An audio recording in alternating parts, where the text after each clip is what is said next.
창세기 11장 1절 합독하겠습니다.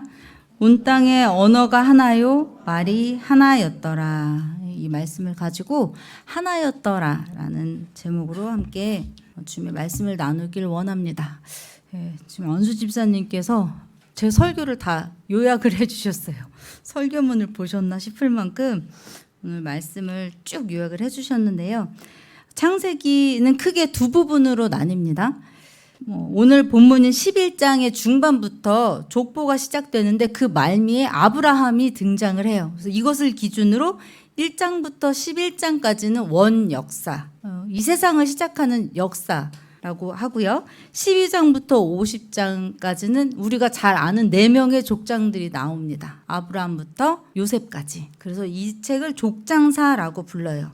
우리가 양육 시간에 9장 홍수 심판 이후 노아 가족이 정착하는 부분까지 살펴봤었죠. 근데 그곳에서 반복되고 있던 인간의 죄가 무엇이었는지 기억하시나요? 네, 맞습니다. 교만함이었습니다. 에덴 동산에서부터 시작된 하나님같이 되고자 함, 나 스스로 이름을 내어 걸고 유명해지고자 하는 그것으로 대표되는 자아 숭배가 죄였습니다. 그럼 홍수 심판 후에는 인간이 좀 나아졌을까요? 성숙하고 변화가 됐을까요? 그랬으면 참 좋았을 텐데 10장 족보에 따르면 11장 바벨탑 사건 당시에도 노아와 그 아들들이 생존해 있었습니다. 홍수를 경험한 세대가 아직 살아 있었다는 거죠. 인간의 죄의 근본을 보았습니다. 그리고 그 위에 떨어지는 하나님의 진노도 직접 보았습니다. 무엇보다 그 이후에 하나님의 새로운 약속도 받은 세대였습니다. 창세기 9장 11절 말씀입니다. 내가 너희와 언약을 세우리니 다시는 모든 생물을 홍수로 멸하지 아니할 것이라. 땅을 멸할 홍수가 다시 있지 아니하리라. 한글 성경에 우리가 가지고 있는 책에는 그냥 홍수라고 번역이 되어 있습니다. 조금 혼란스러울 수 있는데요. 히브리 원어에 보면 홍수가 함 마블로 되어 있는데 마블이라는 홍수 그 앞에 정관사 하가 붙어 있어요. 즉 창세기 9장 11절의 홍수는 그냥 일반적인 홍수가 아니라 노아의 그 홍수라는 거예요. 그래서 오늘날 기후이변으로 이곳저곳에서 홍수 소식이 많이 들려오죠. 유난히 올해에는 홍수가 많았는데 이 이상기후로 빈번하게 발생하는 이 홍수들을 보면서 하나님이 약속을 위반하셨네? 이렇게 생각해서는 안 된다는 거죠.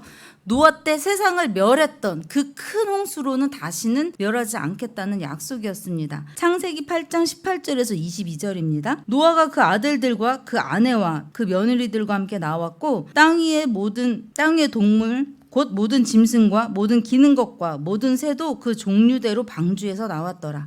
노아가 여호와께 제단을 쌓고 모든 정결한 짐승과 모든 정결한 새 중에서 제물을 취하여 번제로 제단에 드렸더니 여호와께서 그 향기를 받으시고 그 중심에 이르시되 내가 다시는 사람으로 말미암아 땅을 저주하지 아니하리니 이는 사람의 마음이 계획하는 바가 어려서부터 악함이라. 내가 전에 행한 것 같이 모든 생물을 다시 멸하지 아니하리니 땅에 있을 동안에는 심음과 거둠과 추위와 더위와 여름과 겨울과 낮과 밤이 쉬지 아니하리라. 노아라는 이름은 우리가 잘 알고 있는 것처럼 안식이라는 뜻입니다. 즉 천국의 참 안식, 진리의 안식을 창세기 8장에서는 이렇게 설명하고 있는 거예요. 노아가 그 아들들과 그의 아내와 그 며느리들과 방주는 무엇을 상징하죠? 예수 그리스도로부터 함께 나왔다는 거예요. 즉 말씀 곧 그리스도와 함께 하나님의 아들이 된 그리스도와 함께 하나님 나라를 기업으로 상속받은 교회로서 하나됨이 안식입니다. 여러분 안식을 누리고 계십니까? 하나님과 하나로 연합된 그 교회가 땅 위의 모든 동물들과 함께 방주에서 나왔습니다. 그리고 그 중에 정결한 짐승을 취해서 하나님께 번제로 드렸더니 21절에 하나님께서 뭐라고 말씀하시죠? 여호와께서 그 향기를 받으시고 그 중심에 이르시되 내가 다시는 사람으로 말미암아 땅을 저주하지 아니하리니 이는 사람의 마음이 계획하는 바가 어려서부터 악함이라. 내가 전에 행한 것 같이 모든 생물을 다시 멸하지 아니하리니.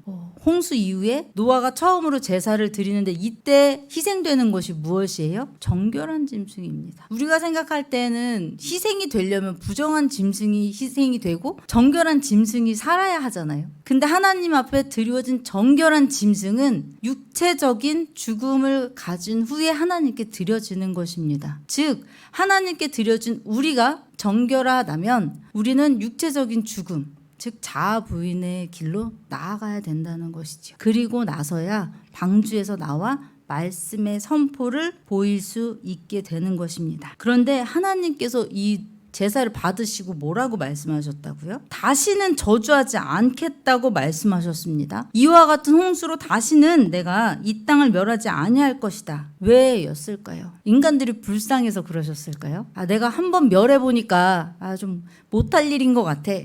아니죠. 노아의 홍수 사건은 기품의 샘들이 터지고 하늘의 창문들이 열려서 40주야 동안 비가 땅에 떨어진 사건이었습니다. 그래서 위의 물과 아래의 물이 섞여버렸어요. 성경에서 섞이는 것은 무엇을 상징하죠? 곧 죽음입니다. 그래서 성도들에게도 계속 세상과의 구별을 말하죠.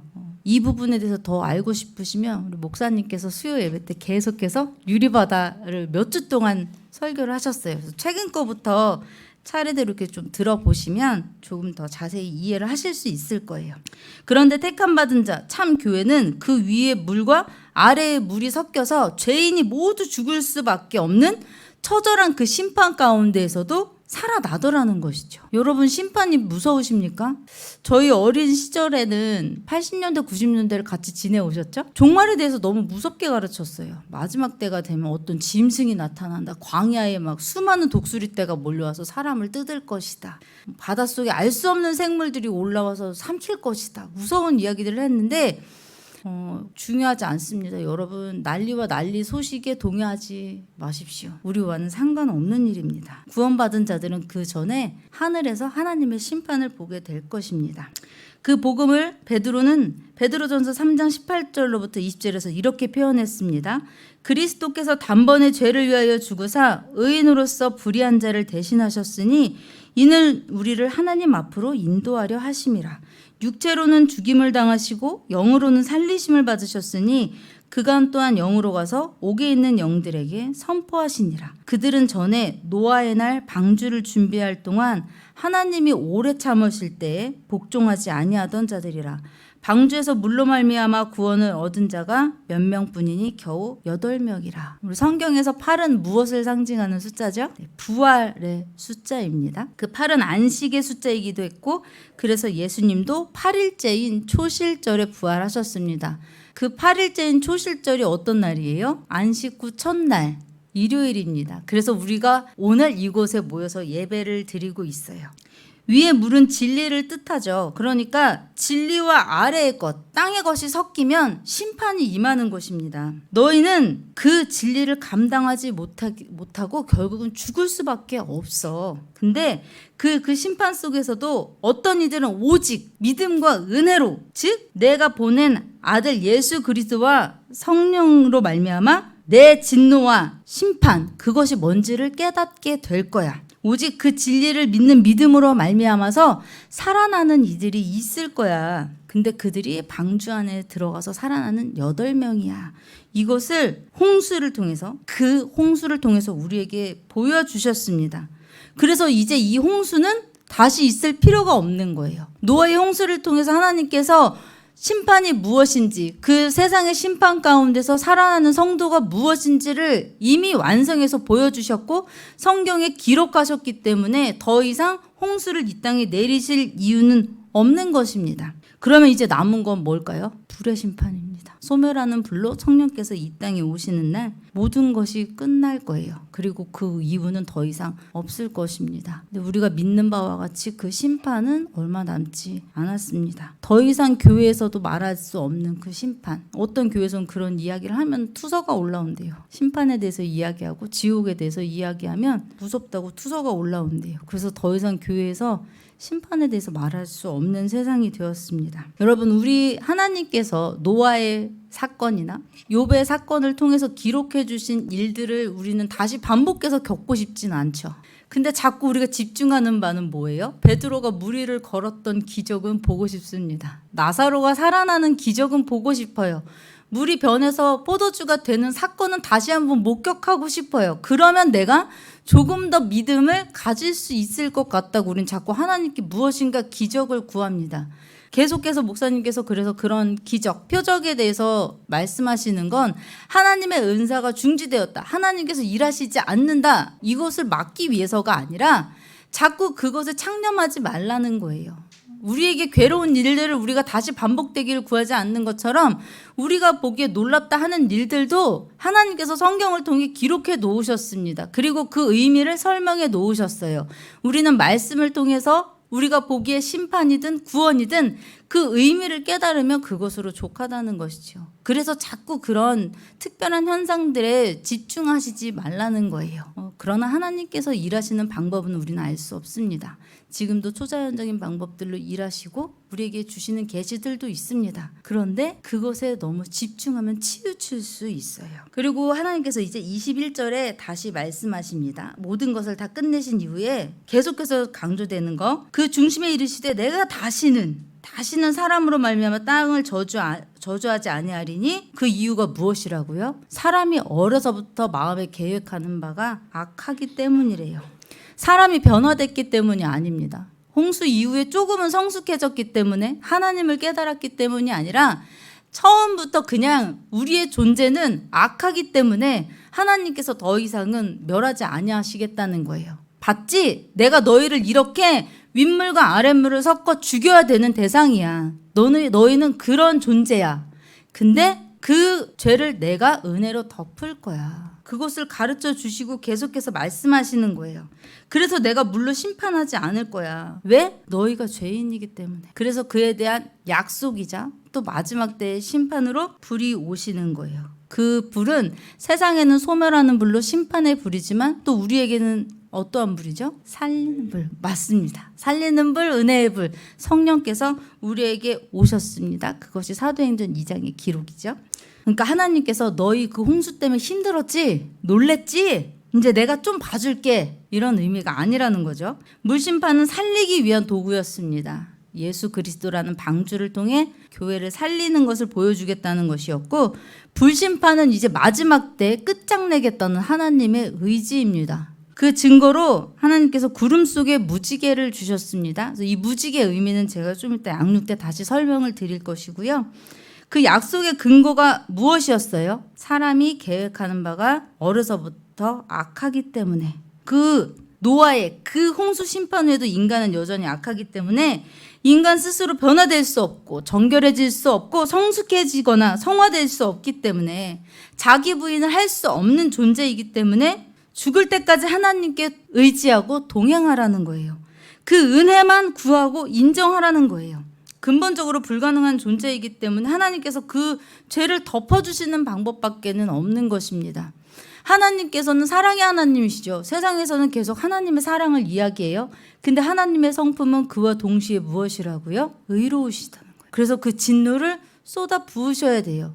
하나님의 진노를 감당할 수 있는 자가 없죠. 그래서 하나님께서 직접 그 진노를 받으셔야만 했습니다. 그 약속이 십자가이죠. 그래서 늘 말씀드리지만 하나님의 모든 성품이 온전하게 드러난 곳이 십자가라는 거예요. 하나님의 사랑도 의로우심도 십자가로밖에 설명할 수가 없습니다.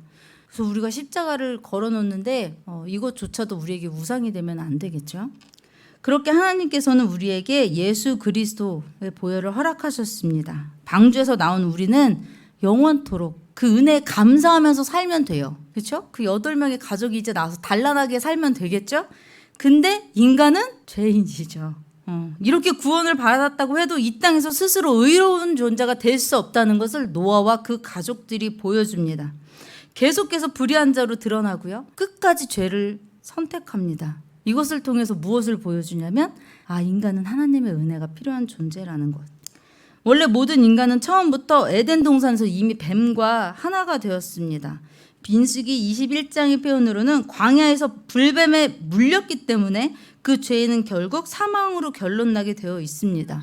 불뱀에 물렸으면 죽어야죠. 근데 이걸 깨닫고 구원받는 게 너무 중요한 일 아닙니까? 십자가를 바라보기만 하면, 불뱀을 바라보기만 하면 산다고 약속해 주셨는데 우리는 그것을 자꾸 거부해요. 그러면서 계속 영원히 살 것처럼 하나님의 말씀에 귀 기울이지 않습니다. 앞에도 말씀드렸지만 교회에서 더 이상 종말을 이야기하지 않습니다. 잘 먹고 잘 살다 천국 가면 그만인 세상이 되었어요. 우리는 심판에 대해서 두려워해야 하고 기다려야 됩니다. 그렇지 않고는 우리의 믿음을 지킬 수가 없어요. 우리의 우선순위를 잊기 쉽습니다.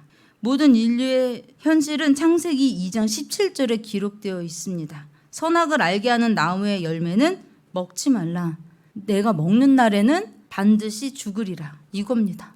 반드시 죽으리라는 하나님의 사망 선고가 우리에게 내려졌습니다. 어떡하시겠습니까? 말씀을 전하면서 양육을 하면서 참 많이 답답하고 속상한 일들이 있어요. 그래서 목사님하고 저하고 이야기를 하면서도 우리만 마음이 급한가? 그런 마음이 들 때가 너무나 많습니다. 심판은 선고되었습니다. 도끼가 이미 뿌리에 닿았는데 그 급함을 몰라요. 죄인이 살아날 수 있는 유일한 방법은 하나님께서 의롭다고 정하신 속죄함의 유일한 방법, 죄 없고 흠없는 제물의 희생밖에 없습니다. 노아의 방주에서 나왔던 정한 제물이 드려졌던 것처럼요. 의의 흰옷, 그래서 그 예표로 에덴에서 아담과 하와가 죄 없는 제물, 피 묻은 가죽 옷을 입었죠. 그리고 그 죄가 가려졌습니다. 예수님의 피밖에 없습니다. 이것을 믿는 것이 기독교입니다. 보다 나은 인간 세상을 만들어내려고 하고 바벨이라는 시스템을 유지하려고 하고 누구에게나 칭찬받고 싶어 하는 교회. 그러나 그 교회는 하나님께서 인정하시지 않는 교회입니다. 인간은 절대 영원한 하나님의 나라에 미칠 수가 없습니다. 그렇죠? 근데 이때 노아의 자손들이 수백 년 동안 번식을 하기 시작하면서 다시 그 죄에 이르게 되는 것이죠. 여러분, 아담으로 시작된 인류는 노아까지 인종도 하나였습니다. 그렇죠? 언어도 당연히 하나였죠. 홍수로 모든 세상이 새롭게 시작된 세대 역시 노아로부터 시작된 한 족속이었고 한 언어였음이 당연하겠죠. 긴 세월에 걸쳐서 이제 또다시 이들이 거대한 민족을 이루었습니다. 그리고 뭘 해요? 오늘 본문처럼 탑을 쌓습니다. 스스로 이름을 내어서 무엇 하겠다는 거예요? 노아의 시대에 겪었던 그 홍수, 하나님의 진노를 우리 스스로 피해보겠다는 거예요. 그래서 탑을 쌓은 거예요. 우리의 이름을 내걸어 하늘에 닿겠다는 그것은 무엇이냐면 하나님과 동등해지겠다는 것입니다. 이게 성경이 말하는 죄예요. 하나님을 피해보겠다는 것, 하나님을 의지하고 믿는 대신 스스로를 보호하고 책임지겠다는 인간의 이 교만함이 죄입니다. 대표적인 인물이 누구였어요? 가룟 유다였습니다. 내 죄 내가 책임지겠다는 거죠. 창세기 11장 3절에서 4절입니다. 서로 말하되 자 벽돌을 만들어 견고히 굽자 하고 이에 벽돌로 돌을 대신하여 역청으로 진흙을 대신하고 또 말하되 자 성읍과 탑을 건설하여 그 탑 꼭대기를 하늘에 닿게 하여 우리 이름을 내고 온 지면에 흩어짐을 면하자 하였더니 여기에서 우리가 생각할 때는 탑이 문제인 것 같죠. 탑을 쌓았으니 하나님께서 탑을 무너뜨리시면 될 일인데 탑은 그대로 두십니다. 근데 갑자기 언어를 흩으세요. 왜 그러셨을까요? 우리 지난 양육 때 배웠죠? 죄 현상이 중요한 것이 아니에요. 죄의 뿌리가 된 인간들이 문제였던 것입니다. 탑을 헐면 또 다른 탑을 쌓겠죠. 또 다른 방법으로 하나님의 권위에 도전할 것입니다. 그래서 하나님께서는 이들을 흩으십니다. 서로 같은 말을 하다가 이제는 그 언어가 달라지기 때문에 알아들을 수가 없는 거예요. 세상과 교회의 모습이 딱 그렇습니다. 그렇죠? 같은 말을 하고 있는데 서로 알아듣지를 못해요. 여러분들이 이제 복음에 깊어지시면서 점점 더 그걸 깨달으실 거예요. 가족과 친구가 나와 다른 말을 하고 있습니다. 내가 가장 사랑하는 이들이 나와 자꾸 다른 말을 해요. 그것이 교회와 세상의 차이입니다. 그런데 놀라운 사실은 하나님께서는 이 세상을 상징하는 바벨 땅, 그 땅의 중심, 갈대아 우르에서 누구를 준비하셨어요? 아브라함을 부르셨어요. 우리는 아브라함이 원래 가나안 팔레스타인 땅에 있었던 사람 같지만 북동쪽 바벨론이 있던 바벨탑이 있던 그 땅 중에 갈대아 우르 문명이 발달한 그곳에서 우상을 만들던 집안에 아브라함을 불러내십니다. 홍수 가운데 방주를 통해서 새로운 시작을 준비하셨던 은혜의 하나님께서는 아브라함이라는 이방의 땅의 사람을 통해서 역시 구원을 완성해 가고 계셨던 거예요. 그가 상징하는 바가 곧 교회입니다. 죄를 선택할 수밖에 없는, 죽음으로 갈 수밖에 없는 심판의 세상 가운데서 끊임없는 은혜로 참 세상, 교회를 이어오신 그것은 오직 하나님의 의지였다는 것을 보여주시는 거죠. 그런데 그 이후에 이제 족장들이 쭉 나오고 교회의 역사가 시작이 되죠. 그러면서 갈라졌던 언어가 하나가 되는 사건이 일어나요. 그게 언제죠?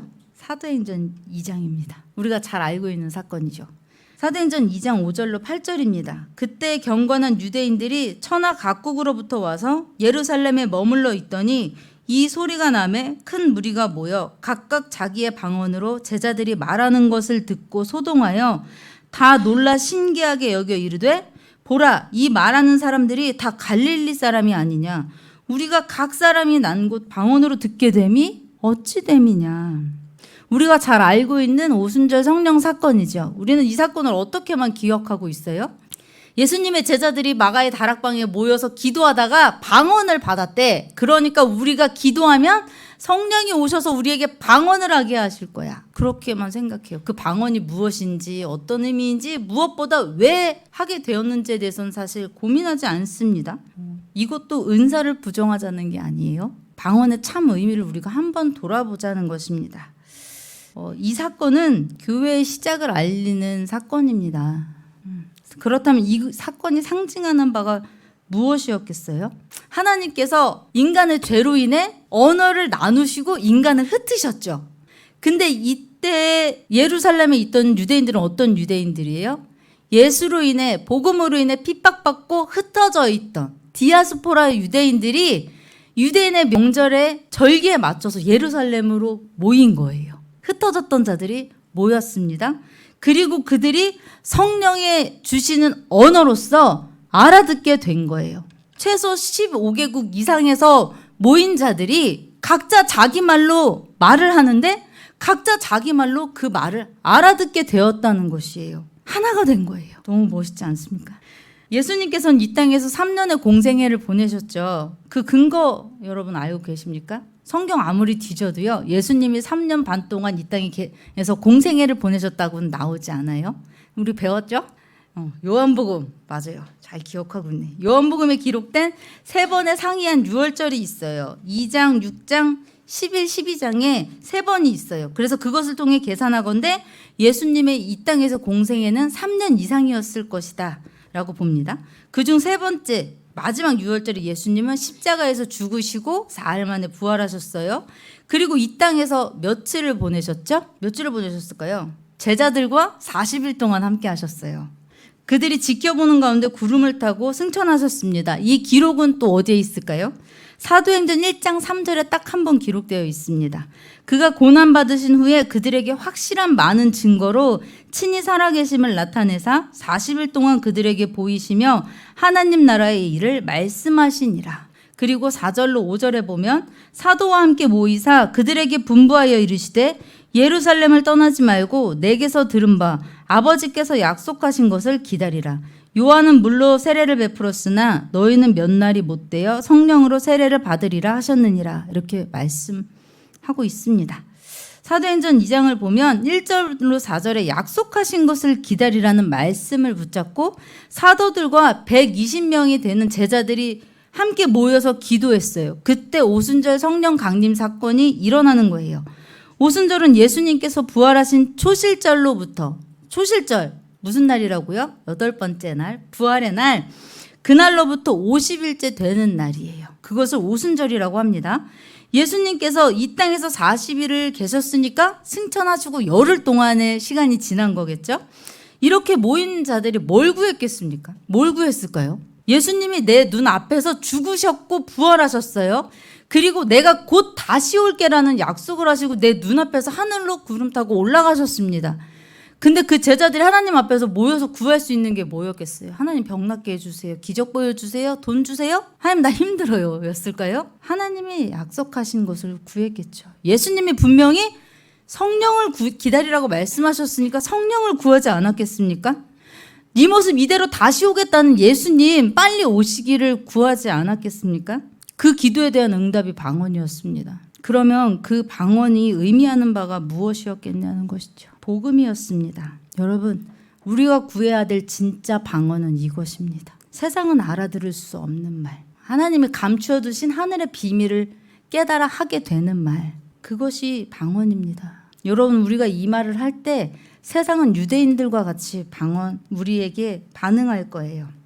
사도행전 2장 5절에서 13절을 보면 성령을 받고 방언을 말하는 이 제자들을 예루살렘에 머물러 있던, 다른 사람들도 아니에요, 예루살렘에 머물러 있던 경건한 유대인들이 조롱합니다. 대낮부터 술 취했다는 거예요.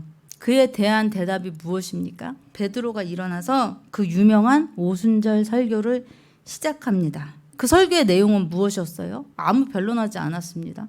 야, 지금 우리가 모여서 이렇게 기도하는데 너희 왜 우리를 공격하느냐도 아니었고요. 오직 복음을 전했어요. 자기들이 보았고 들었던 예수님의 가르침이었습니다. 예수님은 어떤 분이신지, 성경의 예언을 어떻게 완성하셨는지, 그 예수님이 우리의 죄를 어떻게 사하셨는지를 말했습니다. 그런데 정말 놀라운 건요, 이 설교를 들은 유대인들의 반응이 무엇이었어요? 37절부터 기록되어 있는데요. 그들이 이 말을 듣고 마음에 찔려 베드로와 다른 사도들에게 물어 이르되, 형제들아, 우리가 어찌할꼬 부르짖음과 애통함입니다. 이것이 바로 복음을 접한 자들의 올바른 반응이어야 해요. 여러분, 교회 와서 말씀을 들으면 우리가 어떻게 반응해야 된다고요? 어찌할꼬 내가 예수를 십자가에 못 박았는데 어찌할꼬. 근데 세상은 지금 무엇을 듣기 원합니까? 사랑받음을 이야기하라고 해요. 교회에서 사랑을 이야기하라고 합니다. 힘든 세상에서 교회에서만큼은 위로받고 싶다고 이야기해요. 우리는 세상을 위로하는 자들이 아닙니다. 세상을 변화시키는 자들도 아닙니다.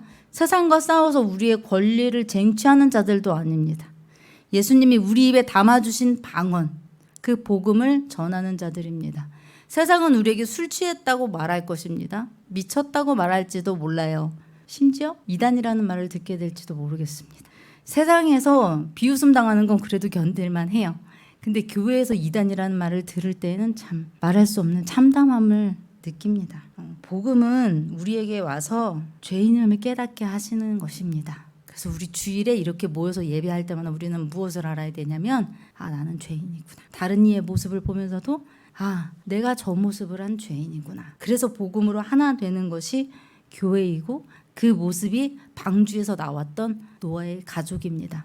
이것을 듣고 깨달아도, 가슴을 치며 옷을 찢어도 우린 돌아서서 또다시 죄를 선택할 것입니다. 노아의 자손들이 노아가 아직 죽기도 전에 바벨탑을 쌓았던 것처럼 우리는 돌아서서 또 그럴 것입니다. 그러면 우리는 어찌할꼬? 이에 대한 베드로의 대답은 명확합니다. 38절입니다. 베드로가 이르되, 너희가 회개하여 각각 예수 그리스도의 이름으로 세례를 받고 죄사함을 받으라. 그러면 성령의 선물을 받으리니. 41절에 보면 그 만을 받은 사람들은 세례를 받음에 이날의 신도의 수가 3,000이나 더하더라 라고 기록되고 있습니다. 3년을 넘도록 예수님을 따라다녔던 제자들이 말씀을 바로 깨닫지 못했습니다. 그렇죠? 예수님이 마지막 날 그들에게 비유로 말씀하시는 그 순간에도 요한복음 16장에 보면 이래요. 예수님이 맨날 비유로 말씀하시더니 오늘 왜 저렇게 바로 말씀하신대? 그때까지도 알아듣지 못했던 자들이에요. 그러니 십자가를 지시는 예수님께 침뱉고 욕을 하고 도망쳤던 베드로입니다. 근데 그가 성령을 받으니까 어떻게 해요? 계집종 하나가 무서워서 그 앞에서 예수님을 3번이나 부인했던 그가 유대인들 앞에서 예수님을 선포합니다. 그리고 3,000명이나 되는 경건한 유대인들이 예수님께 돌아오는 놀라운 일이 벌어진 것이죠. 그래서 우리가 오늘 이곳에서 볼 것은 그 후에 시작된 교회입니다. 베드로의 설교를 통해서 회개하고 세례를 받은 사람들이 모여서 교회가 시작됐어요. 그리고 그 교회는 무엇을 했죠? 사도행전 2장 42절에 보면 그들이 사도의 가르침을 받아 서로 교제하고 떡을 떼며 오로지 기도하기를 힘썼다고 이야기하고 있습니다. 사도는 무엇을 가르쳤겠습니까? 예수님을 가르쳤습니다. 교회는 매일 똑같은 얘기하는 거예요. 여러분, 우리는 태초부터 죄인입니다. 그런데 우리는 구원받을 수가 없어서 하나님께서 예수님을 약속하셨고 그분이 이 땅에 오셔서 십자가에 죽으시고 부활하셨습니다. 그분을 믿어야만 우리는 구원을 받을 수 있습니다. 매일 이 똑같은 이야기가 선포되는 것이 교회이고요. 그 말씀을 들으면서 매일 가슴을 치며 어찌할 거를 외치는 것이 예배입니다. 모여서 재미있는 이야기 나누는 건 아니고요. 사람의 인격, 됨됨이를 보는 것도 아닙니다. 교제를 나누는 것도 아닙니다. 우리가 앞에서 살펴본 것처럼 인간이 스스로 하나 되고자 함은 당짓기밖에 될 수 없어요. 하나님 앞에 죄일 수밖에 없습니다. 바벨탑을 쌓을 때 그들의 마음은 어떠했습니까? 얼마나 단단한 결속력을 가지고 그걸 쌓았겠어요. 야, 우리가 이걸 쌓으면 다시는 떠내려가지 않을 거야. 하나님 앞에서 다시 죄를 짓지 말겠다는 생각을 하는 것도 아닙니다. 약속해 주신 그 은혜, 무지개를 보며 그 은혜를 기억하는 것도 아닙니다. 너무 안타깝게도요. 그 무지개를 보면서 약속을 기억하는 이는 하나님 한 분뿐이셨습니다. 인간들은 그 약속을 잊고 바벨탑을 쌓았습니다. 하나님의 나라와 같은 파라다이스를 이곳에서 만들겠다는 것이죠. 인간은 절대 하나님의 그 영원한 나라, 그 새하늘과 새 땅에 털끝만큼도 영향을 미칠 수 없습니다. 그게 가능했다면 우리에겐 예수님도 구원도 필요 없었을 거예요. 그렇죠? 내가 이미 에덴 동산에서 불뱀에 물린 자라고 하는 이 통렬한 자각과 회개를 갖게 하는 게 말씀입니다. 그리고 그들이 이제 나에겐 아무것도 할 수 있는 게 없구나 하고 예수님이 노뱀이 되어 달리신 그 십자가만 바라보게 되는 걸 성도의 신앙생활이라고 합니다. 여러분 지금 무엇을 보고 계십니까? 나를 무엇으로 인식하고 계십니까? 민수기 21장 7절로 9절입니다. 백성이 모세에게 이르러 말하되 우리가 여호와와 당신을 향하여 원망함으로 범죄하였사오니 여호와께 기도하여 이 뱀들을 우리에게 떠나게 하소서. 로마서 7장 24절의 고백인 오호라 나는 공고한 사람이로다. 이 사망의 몸에서 누가 나 좀 건져내다오와 똑같은 맥락이죠. 정확하게 이 말인 거예요. 이 뱀들을 나에게 좀 떠나게 해주세요. 이 사망의 몸에서 누가 나 좀 구원해 주세요. 그때 하나님께서 어떻게 하셨죠? 모세가 백성을 위하여 기도하며 여호와께서 모세에게 이르시되 불뱀을 만들어 장대 위에 매달라. 물린 자마다 그것을 보면 살리라. 모세가 놋뱀을 만들어 장대 위에 다니 뱀에게 물린 자가 놋뱀을 쳐다본 즉 모두 살더라. 여러분 이것이 십자가입니다. 이것이 구원이고 기독교입니다. 그래서 예수님께서 이 신명기의 말씀을 요한복음에서 그대로 인용하신 거예요. 요한복음 3장 14절로 16절입니다. 모세가 광야에서 뱀을 든 것 같이 인자도 들려야 하리니 이는 그를 믿는 자마다 영생을 얻게 하려 하심이니라. 하나님이 세상을 이처럼 사랑하사 독생자를 주셨으니 이는 그를 믿는 자마다 멸망하지 않고 영생을 얻게 하려 하심이라. 하나님께서 우리를 사랑하셔서 독생자를 십자가에 달려 죽도록 내어주신 것에 대한 구약의 예표가 바로 모세가 광야에서 놋뱀을 든 것이다. 그것으로 설명되었다는 것입니다. 열심히 나를 개발하는 자마다 나를 열심히 구축하고 확장하는 자가 예수님을 만나는 것이 아니라 예수님을 믿는 자마다 구원을 얻게 된다는 것입니다. 하나님께서 이처럼 세상을 사랑하신다는 말을 세상은 오해해요. 보편 구원론이라고 하죠. 하나님은 결국 이 모든 사람들을 구원하실 거래요. 제가 최근에도 한 청년을 양육하는데 그 이야기를 하더라고요. 하나님께서는 많은 사람이 돌아오기를 원하신다. 과연 그럴까요? 하나님이 원하시는 게 많은 숫자일까요? 혹은 사랑의 하나님이시기 때문에 지옥은 없어야 되는 걸까요? 혹자들은 말합니다. 사랑의 하나님이 어떻게 지옥을 만드셨겠느냐고. 어떻게 사랑의 하나님께서 당신이 만드신 피조물을 구원받을 자와 저주받을 자로 나누셨겠냐고 이야기합니다. 그러나 성경은 분명히 이야기합니다. 태초부터 하나님께서 선택한 자가 있습니다. 그리고 그들을 끝까지 인도해 가실 것입니다.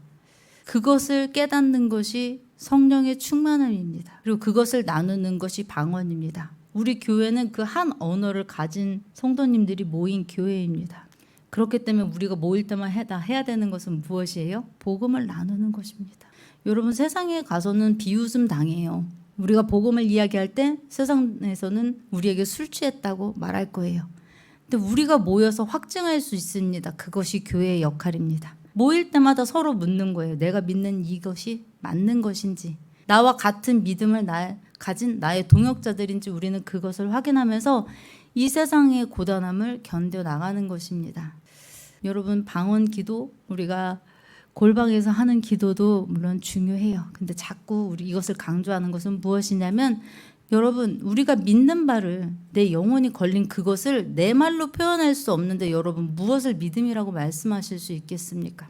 제가 예전에 교회학교를 처음에 담당하게 됐는데, 저는 이제 순수한 마음에, 자, 다음 주부터는 우리 선생님들 예배 마치고 돌아가면서 기도하시도록 할게요. 교사 기도회 때. 근데 선생님들이 뭐 10년 이상 베테랑이고 저는 이제 처음 전도사가 됐고 별거 아니라고 생각했는데 분위기가 이상한 거예요.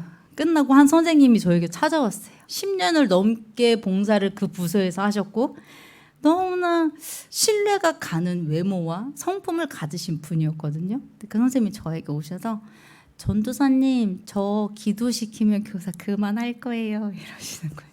왜 그러셨을 것 같아요? 익숙하지 않은 거예요. 우리말로 기도하는 훈련이 되지 않은 거예요. 그러니까 사람들 앞에서 기도하는 게 부끄러운 거예요. 여러분, 그것이 복음입니까? 그런 모습으로 우리가 누구를 가르칠 수 있겠으며 하나님 앞에 설 수 있겠습니까?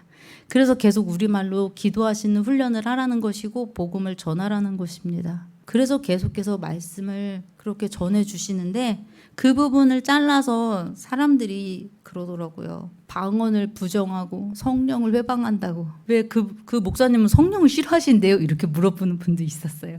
그 목사님이 나 성령 좋아한다고 가서 말해주세요 이러셨거든요. 심지어 제가 이것을 가르쳤는데도 우리 회중 기도 때 우리말로 기도하니까 전도사님 방언 못한다고 뒤에서 또 그런 사람들도 있대요. 그것이 중요하지 않습니다. 그냥 못한다고 해 이렇게 이야기를 했는데, 여러분, 우리가 우리의 기도 훈련을 위해서 여러분이 주신 은사를 활용하는 것 매우 중요해요.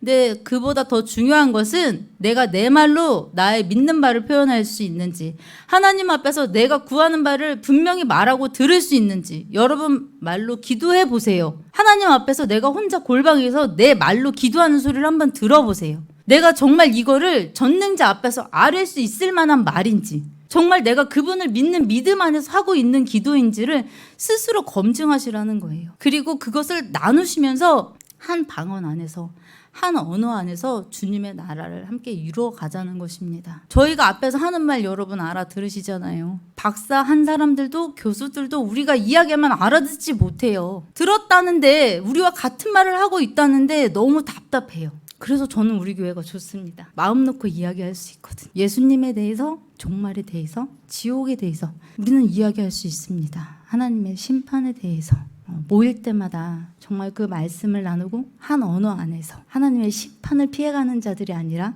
그 구원의 약속을 누리는 우리 교회가 되시기를 주님의 이름으로 부탁드리겠습니다. 기도하겠습니다. 사랑하는 하나님, 오늘도 우리를 주님 앞에 불러주심을 감사드립니다. 하나님, 우리가 무엇이간데 주님께서 우리를 택하셨고 세상은 알아들을 수 없는 그 주님의 언어를 우리에게 주셨습니다. 우리가 그 말씀을 나눌 때 늘 주님 앞에서 그 유대인과 같은 참담한 마음으로 회개하게 하여 주시옵시고, 조금도 달라질 수 없는 존재이지만 그럼에도 불구하고 덮어주신 그 은혜 가운데 우리가 살아가게 하여 주시옵소서. 감사드리며 우리 예수님의 이름으로 기도드립니다.